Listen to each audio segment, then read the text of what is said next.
Halo, kali ini aku akan berbagi pengalaman tentang pengalaman tesku sebagai data scientist di Telkom. Ayo simak. Nah, kita bakal bahas apa aja sih? Jadi, kita akan bahas pertama tentang digital talent pro hire yang ada di Telkom. Nah, habis itu kita bakal bahas tahapan-tahapan tes yang nanti akan dijalanin. Oke? Nah, pertama tentang digital talent pro hire. Jadi si Telkom ini itu punya jalur khusus gitu untuk nge-hire orang-orang yang emang udah punya pengalaman lebih dari 3 tahun. Nah, kenapa? Karena kan dia tuh jalurnya intinya cuma ada dua sih di Telkom. Yang pertama uh, yang seleksi dari bawah gitu ya, jadi benar-benar seleksi fresh graduate gitu. Nah, terus habis itu ada yang pro hire. Nah, cuman bedanya apa? Yang jelas tuh yang biasa, yang dari fresh grad itu berarti karyawan tetap ngikutin jenjang karirnya si Telkom. Meanwhile, kalau si pro hire ini, dia sifatnya tuh kontrak. Jadi dia nge-hire yang udah senior, yang udah 3 tahun, terus habis itu kontraknya tuh cuma 1 sampai 2 tahun, tapi bisa diperpanjang terus-terusan.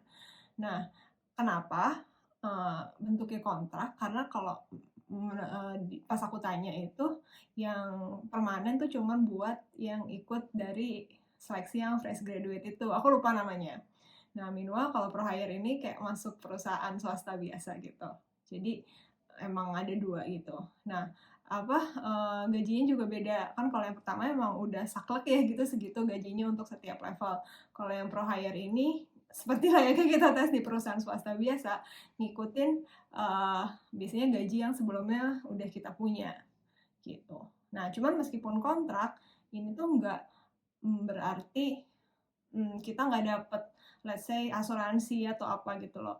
Jadi kita tetap dapat asuransi swasta, tetap dapat cuti dan lain-lain. Cuman kontraknya emang kontrak aja gitu loh. Emang kontraknya paruh tertentu gitu. Jadi tiap 1 atau 2 tahun nanti kita bisa milih itu bisa diperpanjang atau nggak diperpanjang. Kalau misalnya nggak diperpanjang bisa ya kena penalti atau sebagainya gitu. Tapi pada umumnya sih ya benar-benar mirip kayak uh, daftar sebagai karyawan swasta biasa. Oke. Nah, misalnya kita contoh nih lihat LinkedIn-nya. Nah, dia udah ada nih, ada beberapa posisi gitu yang emang baru diposting. Gitu. Jadi video ini dibikin tanggal 22 Desember. Nah, ini udah ada nih postingannya.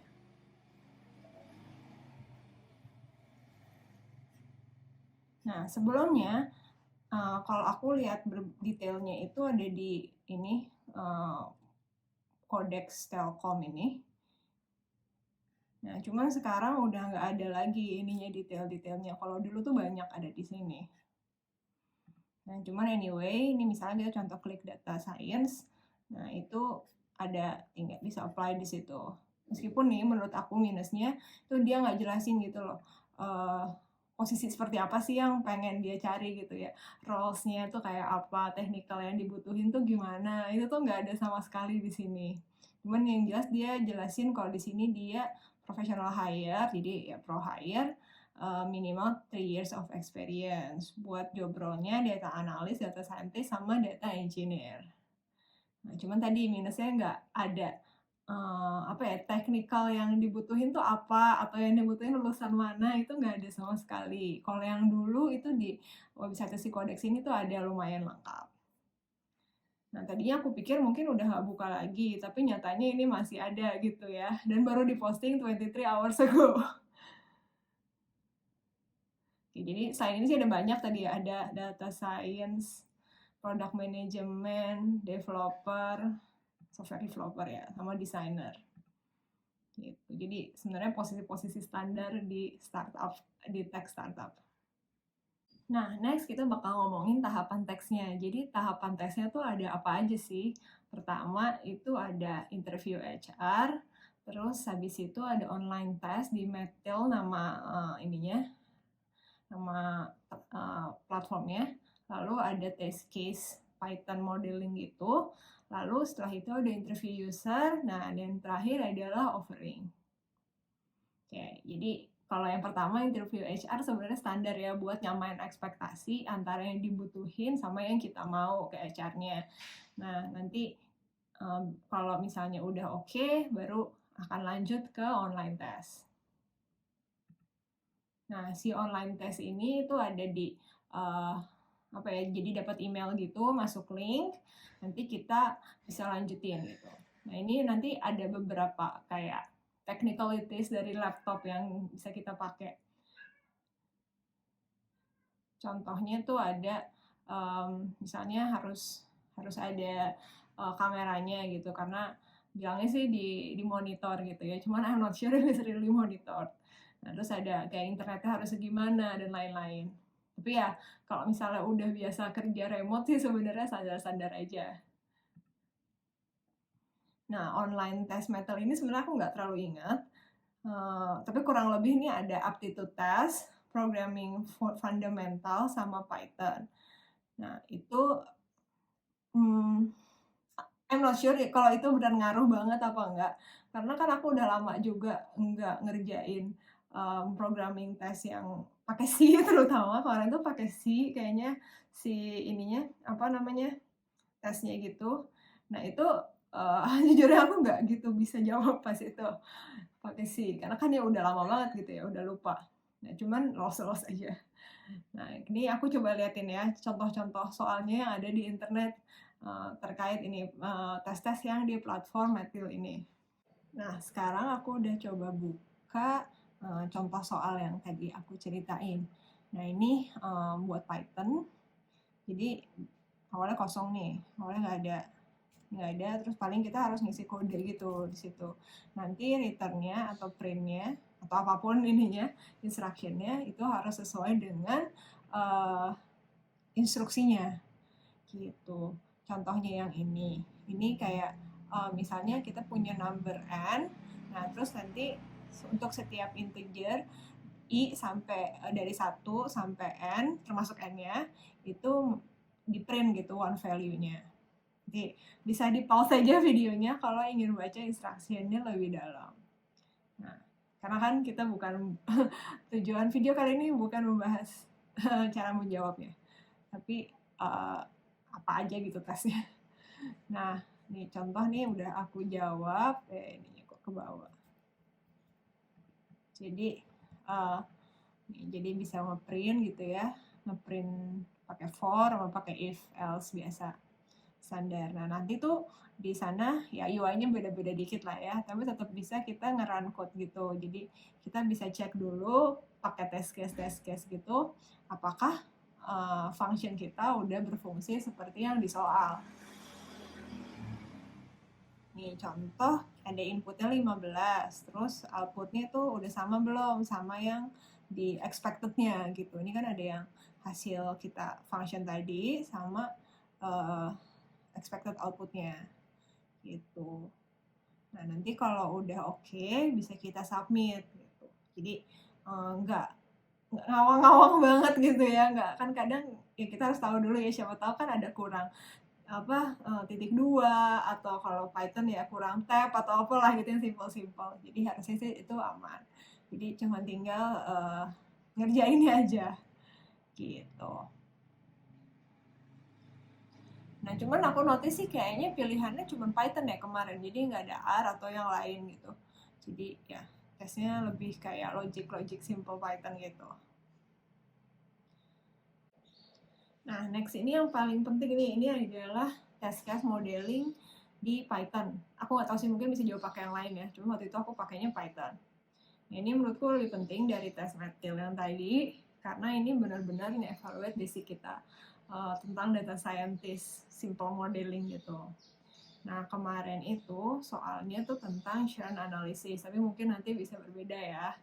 Nah, nanti aku coba kasih sampel juga yang ada di Kaggle supaya bisa nyoba-nyoba sendiri gitu ya.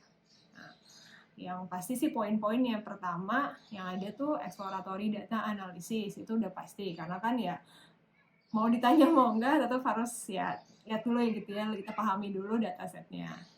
Lalu next yang penting adalah churn modeling prediction-nya. Mulai dari preparing dataset, misalnya ada apa, cleaning datasetnya, atau misalnya independent variabelnya mau di-standardize dulu, atau misalnya ini gimana sih caranya kita rapihin categorical sama numerical variabelnya. Terus kalau ada tadi missing values atau sample imbalance, nah gitu-gitulah intinya. Atau misalnya kita butuh, ya kalau missing values misalnya butuh imputation atau apa. Nah ini, atau ya tadi sample imbalance. Jadi gimana kalau misalnya kategori A sama kategori B itu jumlahnya jauh berbeda, karena kan biasanya kalau modelnya nggak merhatiin sample imbalance dia cenderung ke ke dependent variable yang paling banyak gitu.